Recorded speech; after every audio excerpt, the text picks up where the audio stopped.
Welcome to the By Design radio program. My name is Dr. James Proodian of Proodian Healthcare and ProodianHealthcare.com, where health literacy is the key to longevity. And as long as God has us on this side of eternity, my show is designed to help educate you and your families to feel better, function better, and live as many quality, disease-free years as possible.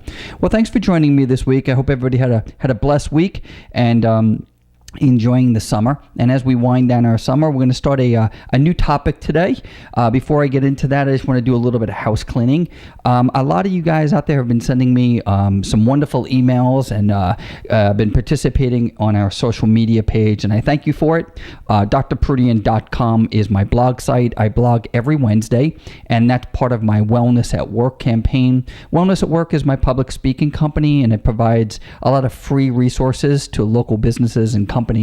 Part of that, or as a continuation of Wellness at Work, I've been led to start the By Design Ministry, and By Design Ministry is public speaking to churches, and I'll be speaking at the Monmouth Worship Center out in Marlborough on Saturday, September 13th. We're starting at 9 with a breakfast, and I'll be speaking for an hour and a half. And it's really going to be focused on a keynote presentation that I wrote for Christian groups. It's going to be serving as a fundraiser for Solutions Pregnancy Center in Shrewsbury. So if you're around and you want to register for that, please contact them at Marlborough Worship Center. So today I thought we would dive into some new information. And for all of you people out there, we are not going to be taking apart, even though the subject of today is whole grains. Believe it or not, we're not going to be discussing gluten. So we will get to that eventually. But today I wanted to do a show just on what whole grains are and how man has, once again, taken a plan that God designed and has pretty much ruined it. Whole grains, whether you're for or against them, and that is for later shows. By now you understand that when I speak, I like to first get the education piece down. So first we all have a basic understanding of what a whole grain is before we could then decide whether or not we want to not consume whole grains, because obviously whole grains contain gluten, and a lot of people have different opinions as to whether or not man was ever designed to be consuming and digesting gluten. So as we take apart whole grains and we learn about whole grains and how God designed whole grains, let's remember Luke 1:37, for with God nothing is impossible. And the By Design program is about education. So with God as our teacher and his plan of physical, nutritional, and psychological health as our backdrop, let's dive into whole grains and using information from Nutritional Wellness, which is a publication that I read, and I liked a article they did on whole grain years ago. And most of what the problem is with whole grain comes down to man. The way man refines whole grain, that means what he does with it basically in a laboratory, and also the way man markets it. So the marketing side of what is called grain or whole grains on your boxes that you buy and you read the ingredient list, that's one part of the conversation. The other part of the conversation is what is really whole grain. So packaging is very important, and we'll talk about that as well, because the labeling of what's on our packages many times don't represent what's actually in the product. So, labels can declare that, for instance, products contain grains, even when it says even though the grain has been heavily processed by man and stripped away of most of the original nutrients that were in the whole grain, nearly all of the fiber, for instance. So when you think about white flour, right? White flour is made from grain, but white flour doesn't exist in nature. White flour was invented because a guy in a laboratory stripped away the bran, for instance, and the fiber, and created this product called white flour, which basically has no nutritional value, and man should not be consuming white flour. So let's take a look at what's going on, for instance, at the USDA. If you go to their website, they'll tell you that, bread, cereals, pasta that contain the word multigrain or even stone ground wheat or 100% wheat or cracked wheat or 7 grain or bran are usually not whole grain products at all. So we have to first define what is whole grain. Say that with me, write it in your health journals, whole grain. So we have to understand the basic structure that exists before harvest. So while this stuff is growing in its raw state, raw grain or whole grain is made up of the entire seed. It's made up of the entire kernel on the plant. So this one seed of whole grain is made up of 3 parts. So here are the 3 parts for you: bran, germ, and what's called the endosperm. So each little grain or kernel, whole grain kernel, contains 3 parts. Now, grains are considered whole when these 3 components, remain intact even after it's picked and processed. So that gives you a little bit of a backdrop on what whole grain is. So the tough outer layer, of this kernel, which protects it from disease and chemicals and insects is called bran. The bran contains a variety of what's called B vitamins, antioxidants, and of course fiber. So the fiber is in the bran. Remember the 3 components: bran, germ, and endosperm. So wheat bran, wheat germ, and wheat endosperm make up the whole grain kernel. In the wheat bran, contains the fiber, which so many people want to consume because it's good for digestion, blah, blah, blah. So the bran, which contains the fiber and the B vitamins, that's on the outside. Now the germ also contains B vitamins. So the wheat germ, which is one of the 3 parts, contains B vitamins along with some protein, minerals, and healthy fats. And last is the endosperm. This provides food for the kernel. So in order for the whole grain kernel to stay alive, it needs the endosperm, which allows food and water.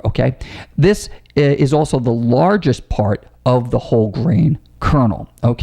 So as we look at those 3 parts, now we pick it, refining and process. Usually what it does is strips away the grain, of the bran and the germ, leaving basically nothing but the endosperm. So refining a whole grain kernel, most of the time man ends up with this endosperm. They take the wheat bran and they throw that away, and they take the wheat germ and they kind of throw that away. So this is called processing. So they're processing this kernel. They pick it and now they process it. So many of the companies, what they do is they process it and then they throw some vitamins and minerals, and that's what's called enriched. So if you see the word enriched on labels, and we'll get the labeling in a second.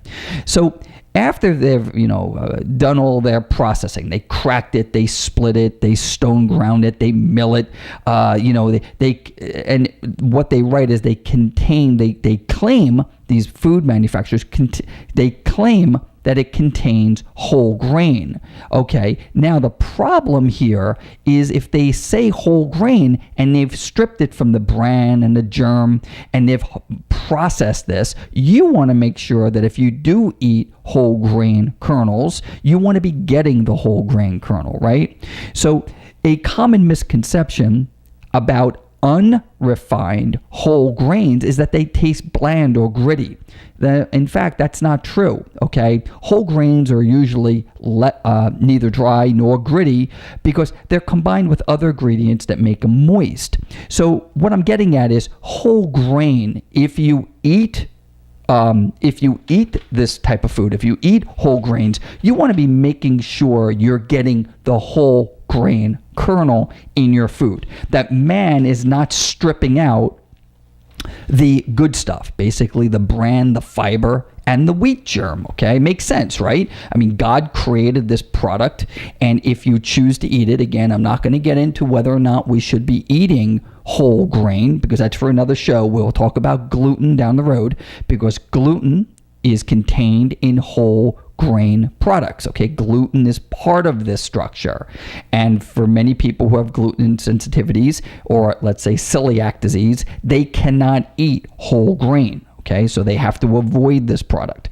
So this product, which does contain gluten, okay, so does barley and so does rye. So wheat, barley, and rye contain gluten. And we're talking about a whole grain kernel here. We have to then look at the box that we're buying. Okay, now you understand what the three components of the whole grain is. The three components, again, are the bran, the germ, and the endosperm. We want all of them in our food if we're going to eat this product. Now, the first ingredient listed on your box or your product that you're buying must say whole grain. Okay, it must contain the word whole. Whole grain, whole wheat, stone ground whole wheat flour, whole oats. So the word whole, W-H-O-L-E, is essential that it's the first ingredient.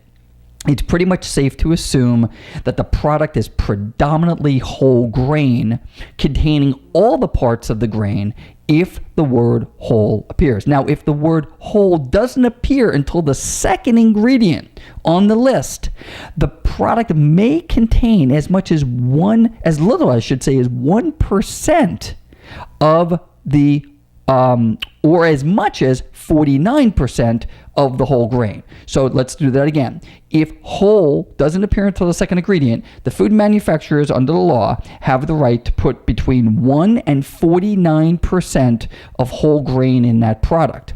So I'm a big fan of making sure that if I'm going to buy a whole grain product, that it's the first ingredient. All right? So it's very, very important because food labeling, food manufacturing by our government, this is a whole science and art. And when you read ingredient lists, it's very, very confusing. So let's just kind of clear the air and make sure the word whole is in the product that we're buying, so we're getting all three parts. So let's continue. Now what we're looking at here is whole grain products, and basically when we take this and we understand that the bran and the fiber and the wheat germ can be very, very good, for instance, for digestion. I did show earlier on fiber, and I want to make one thing very clear, because a lot of people are after fiber for digestion, as I am too. It's a wonderful thing that God gave us to aid in digestion. One thing you have to remember is there is far more fiber in vegetables than there are in grains. Now, I know whole grains get all of the credit when it comes to fiber because of careful marketing. And most people listening to me, if you're sitting back and saying, I didn't know that, don't be, embarrassed. Most people don't know that. Most people don't know that the fiber that's contained in vegetables, which does not contain gluten, by the way, have more fiber in them than a whole grain piece of bread. Okay? Also, contrary to popular belief, color is not necessarily an indicator that a product contains whole grain. So, for example, bread is often brown by color because of molasses or caramel or cocoa or brown coloring that's been added as an ingredient, not necessarily because it contains a large amount of whole grain. So, some whole grains aren't even brown. So don't use color as a rationale as to whether or not something contains whole grain. Remember, we're looking at the ingredient list.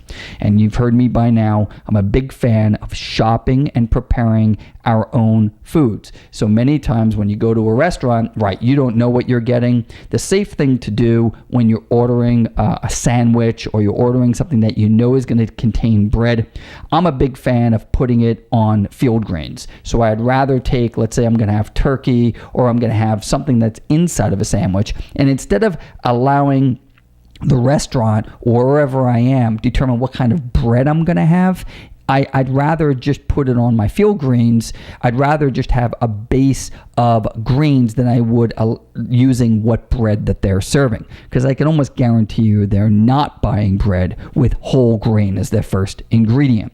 And when you go shopping for your foods now and you look at this, remember, a first ingredient has to contain the word whole, okay? And now you guys are educated out there and you understand that whole grain means bran endosperm, and germ. And that's the way God designed this product. Man has processed this into a lot of different products that you see out on the market. One is white flour, which basically is a joke. I mean, it is so bad for you, and it shouldn't even be consumed by a human being because it has been processed and has been stripped of all of the God-given nutrients that were in the original whole grain kernel.